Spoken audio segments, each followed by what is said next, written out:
সেনাকুঞ্জে বক্তব্য রাখেন প্রধান উপদেষ্টা ডক্টর মোহাম্মদ ইউনূস। বক্তব্যের শুরুতেই খালেদা জিয়াকে সম্ভাষণ জানান প্রধান উপদেষ্টা। বলেন, এক যুগ পর সেনাকুঞ্জ তাকে পেয়ে গর্বিত ও আনন্দিত।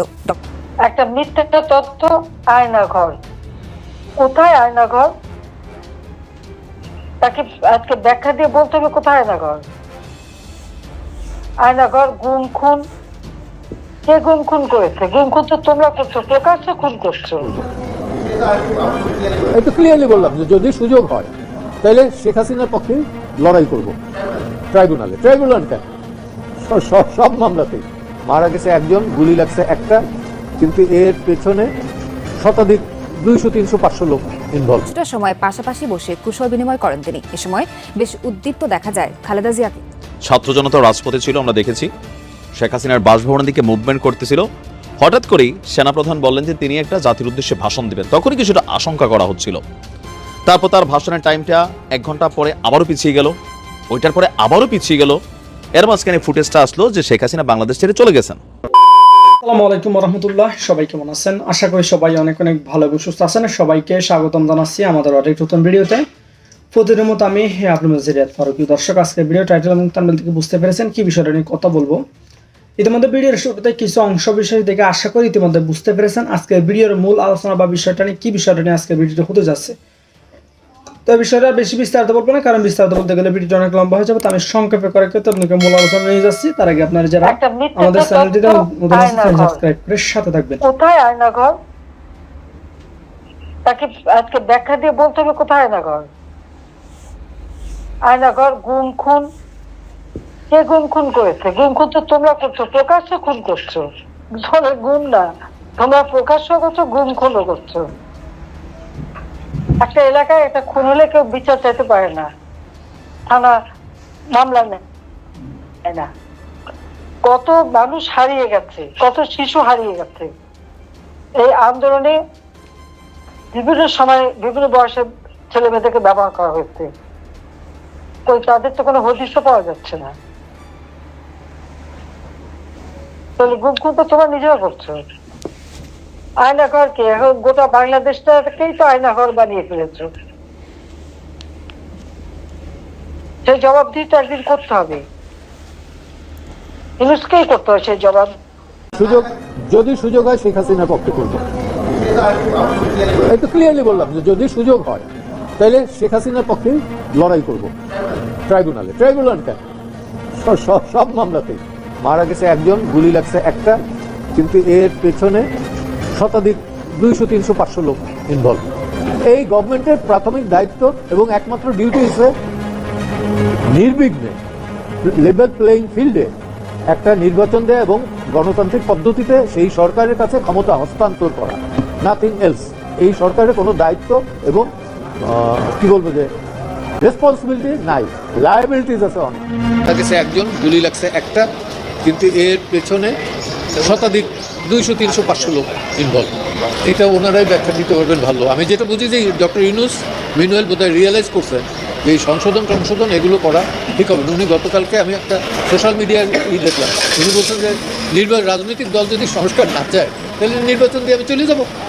আক্ষেপের ইসে শুরু বলুক আর অভিমানের সুরে বলুক, বলছেন এটা, এবং দিস দ্য রিয়েলিটি। এই গভর্নমেন্টের প্রাথমিক দায়িত্ব এবং একমাত্র ডিউটি হচ্ছে নির্বিঘ্নে লেভেল প্লেইং ফিল্ডে একটা নির্বাচন দেয় এবং গণতান্ত্রিক পদ্ধতিতে সেই সরকারের কাছে ক্ষমতা হস্তান্তর করে, নাথিং এলস। এই সরকারের কোনো দায়িত্ব এবং কি বলবো যে রেসপন্সিবিলিটি নাই, লায়াবিলিটিস আছে অনেক। কোথাও হচ্ছে বোধহয়, এবং হইলে পরে আমাদের নলেজ আসলে পরে সেটা আমরা আবার কোর্টের আদালতের ইসে আনবো। হচ্ছে, কারণ এত গণহারে হচ্ছে যেটা অকল্পনীয়। এবং আমার মনে হয় যে বাংলাদেশ স্বাধীনতা যুদ্ধের পরে এবারই সর্বপ্রথম এই গণহারে মামলা হচ্ছে।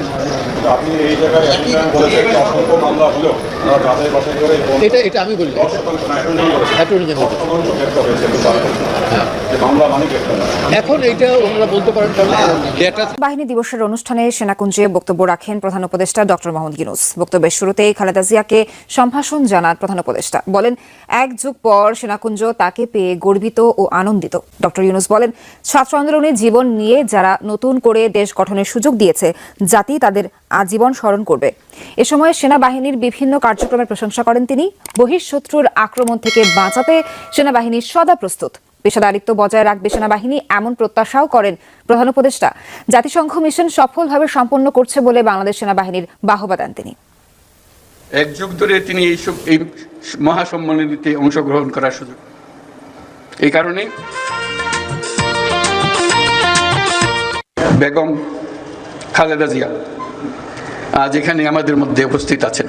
এক যুগ ধরে তিনি এই মহাসম্মেলনীতে অংশগ্রহণ করার সুযোগ পান নাই, আজকে সুযোগ পেয়েছেন। আমরা সবাই আনন্দিত এবং গর্বিত। যে কোনো আগ্রাসী বহিঃশত্রুর আক্রমণ থেকে দেশের সার্বভৌমত্ব রক্ষার জন্য আমরা সদা প্রস্তুত। উন্নত বিশ্বের সঙ্গে তাল মিলিয়ে আমাদের সেনা, নৌ ও বিমান বাহিনী পুনর্গঠন, সশস্ত্র বাহিনীর সদস্যদের উন্নত প্রশিক্ষণ ও বাহিনী সমূহকে আধুনিক প্রযুক্তির সংযুক্তির প্রয়াস অব্যাহত রয়েছে।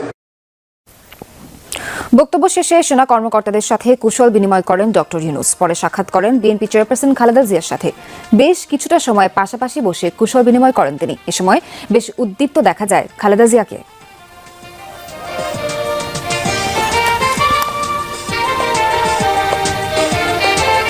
অনেকের মনে কৌতূহল ছিল দীর্ঘদিন যাবৎ যে 5ই আগস্ট আসলে কি এমন ঘটেছিল।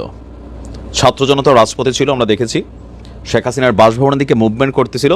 হঠাৎ করেই সেনাপ্রধান বললেন যে তিনি একটা জাতির উদ্দেশ্যে ভাষণ দিবেন। তখনই কিছুটা আশঙ্কা করা হচ্ছিল। তারপর তার ভাষণের টাইমটা 1 ঘন্টা পরে আবারও পিছিয়ে গেল, ওইটার পরে আবারও পিছিয়ে গেল। এর মাঝখানে ফুটেজটা আসলো যে শেখ হাসিনা বাংলাদেশ ছেড়ে চলে গেছেন। বাংলাদেশ কি বলে যে সেনাবাহিনীর একটা বিশেষ ফ্লাইট তিনি ব্যবহার করেছেন, ট্রাফিক রুটকে ফাঁকি দিয়েছেন, নানান কিছু আমরা এখানে দেখলাম। অবশেষে গতকালকে এই বৈষম্য বিরোধী ছাত্র আন্দোলনের অন্যতম একজন সমন্বয়ক, ছাত্র আন্দোলনের মুখ্য সংগঠক আব্দুল হান্নান মাসুদ, তিনি যে তথ্য দিয়েছেন এই মুহূর্তে, এই তথ্যটা বিএনপির জন্য যেমন নেগেটিভ, জামাতের জন্য নেগেটিভ, এমনকি বাকি যারা ছিলেন তাদের জন্য নেগেটিভ। এক ধরনের পোল খোলা দিছে আমাদের রাজনৈতিক দলগুলার। সম্প্রতি আপনার একটি বেসরকারি টেলিভিশনের টক শোতে অংশ নিয়ে 5ই আগস্ট কি হয়েছিল সেটা নিয়ে খোলামেলা বক্তব্য দিয়েছেন হান্নান মাসুদ। বিষয়বস্তু ছিল অন্তর্বর্তী সরকারের 100 দিন। তো মাসুদ বলছেন জাতির কাছে এটি স্পষ্ট হওয়া উচিত গত 5ই আগস্ট কি ঘটেছিল। এইটারও হঠাৎ করে কেন তিনি স্পষ্ট করতে আসলেন। কেউ কেউ বলছেন যে বিএনপিকে এই মুহূর্তে নির্বাচন ইস্যুতে কুপকাত করার জন্যই যেহেতু সমন্বয়করা তারা ছাত্র জনতার সমন্বয়ে একটা রাজনৈতিক দল গঠন করতে যাচ্ছেন, সেক্ষেত্রে যে এই বক্তব্যটা এই মুহূর্তে বিএনপিকে একটু বিপাকে ফেলবে, জামাতের কোনো কিছু যাবে আসবে না। মাসুদ বলছেন 5ই আগস্ট সেনানিবাসে ছাত্রদের বাদ দিয়েই সরকার গঠন করতে চেয়েছিল রাজনৈতিক দলগুলোর সব নেতা। মানে শেখ হাসিনা যখন যাবেন বা যাচ্ছেন ওই মুহূর্তে পরিস্থিতি কি হবে, সরকার কিভাবে গঠিত হবে, মানে এখানে তাদেরকে কিন্তু প্রথমে ডাকে নাই। তো তিনি বলছেন যে 5ই আগস্ট আমরা যখন গুলি খাচ্ছিলাম, বাসা থেকে বের হতে পারছিলাম না, চাংখারপুলে একের পর এক লাশ পড়তেছিল, ঢাকা মেডিকেলে যখন লাশের সারি, তখন সেনানিবাসে আমাদের রাজনৈতিক দলগুলোর নেতারা গিয়েছিলেন বৈঠক করতে, অথচ আসিফ মাহমুদ, নাহিদ ইসলাম তারা তখনও গুলির মধ্যে, তাদের খোঁজখবর কেউই নেয়নি।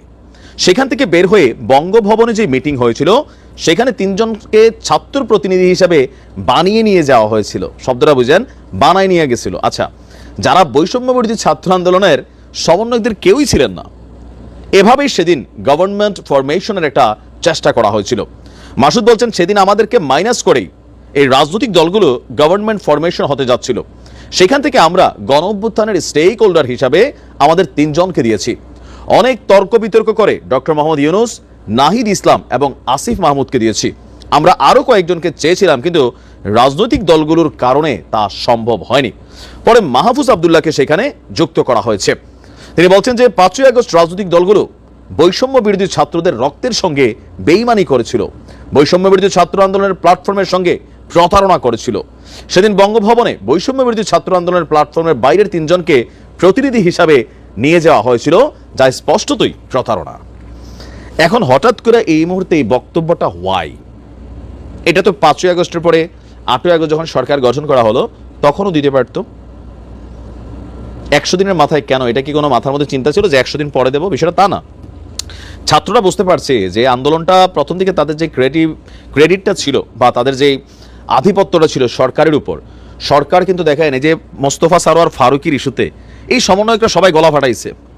রাজনৈতিক দলগুলোর মধ্যে একটা আওয়াজ আসছে, হুজুররা মাঠে নামার চেষ্টা করছে, কিন্তু ডক্টর মোহাম্মদ ইউনূস ডাইকানিয়া ফারুকিরে চা সিঙ্গারা বিস্কুট খাওয়াইয়া তিনি নির্দেশনা দিয়ে দিয়েছেন। ইভেন আরেকজন উপদেষ্টা মাহফুজ নিজেও উপদেষ্টা, আবার তিনি বলছেন ওনাদের নামে কমপ্লেন আসলে আমরা দেখবো। আওয়ামী লীগের একজনের সম্পর্কে বক্তব্য ছিল যে আকিজ গ্রুপের কর্ণধার, এটি কিন্তু পাত্তা দিচ্ছে না। বারবার আপনি একটু ঠান্ডা মাথা যদি দেখেন, শেখ হাসিনার পতন ছাড়া এই সমন্বয়কদের আর কোনো অর্জন নাই। কেন অর্জন নাই? কারণ বিএনপি একটা রাজনৈতিক শক্তি, জামাত টেকনিক্যালি সমন্বয়কদের সাথে কি বলে মানে তাল মিলিয়ে চলতেছে, কিন্তু ওইভাবে সরাসরি আবার প্রতিবাদেও যাচ্ছে না।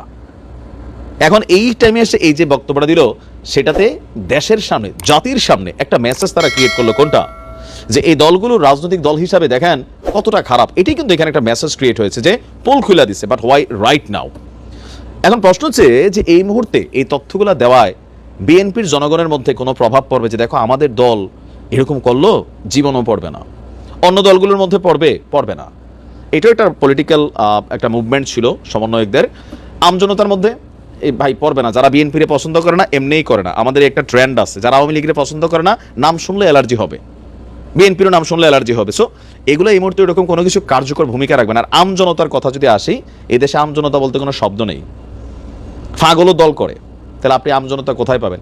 এখন বলতে পারেন যে অভ্যুত্থান ওই যে বললাম, আমরা সম্ভবত কোন ক্লাসে একটা গল্প পড়ছিলাম খেয়াল নাই, সময়ের প্রয়োজনে জহির রায়হানের একটা গল্প নিশ্চয়ই পড়ছিলেন, এটা ছোটবেলায়, যে একটা বাংকারে অনেকজন মুক্তিযোদ্ধা থাকতো, তারা একসাথে যুদ্ধ করতো। তো একদিন তাদের মধ্যে আলোচনা হচ্ছিল যে মানে একজন আরেকজনকে জিজ্ঞেস করতেছে তুমি কেন মুক্তিযুদ্ধে আসছো? তো একজন বলতেছে আমার বাড়ির সাথে 2 বিঘা জমি আছে, জমিদার সে সবসময় এটা দখল করে ফেলছে, আমি এটা নিতে পারি না, সে তার ব্যক্তি প্রয়োজনটা ছিল এই কারণে। আরেকজন আসছে বলতেছে যে আমি এরকম স্বাধীনতা চাই, স্বাধীনতা পাই না, তার একটা পারপাস। তো যিনি জিজ্ঞেস করতেছিলেন, তো তিনি অনেকক্ষণ ভাবতেছিলেন যে আমি কেন আসছি, আবেগে আসছি, বাট হোয়াই আমার মধ্যে আবেগটা কাজ করলো সময়ের প্রয়োজনে। তো এখানে যারাই আসছিল যার যার ব্যক্তি এবং সময়ের প্রয়োজনে, আমজনতা। ঠেলাওয়ালা বললাম না, ওই যে চান্দা দিতে দিতে বিরক্ত, কেউ সরকারের উপর এমনি বিরক্ত, কেউ পলিটিক্যাল কারণে বিরক্ত, বাট এখন সবাই সবার পথে হাঁটছে। তো প্রিয় দর্শক, এই বিষয়ে আপনার মতামত জানিয়ে ফেলেন, কমেন্ট সেকশনে জানাতে পারবেন না। ধন্যবাদ সবাইকে এতক্ষণ সাথে থাকার জন্য। আল্লাহ হাফিজ।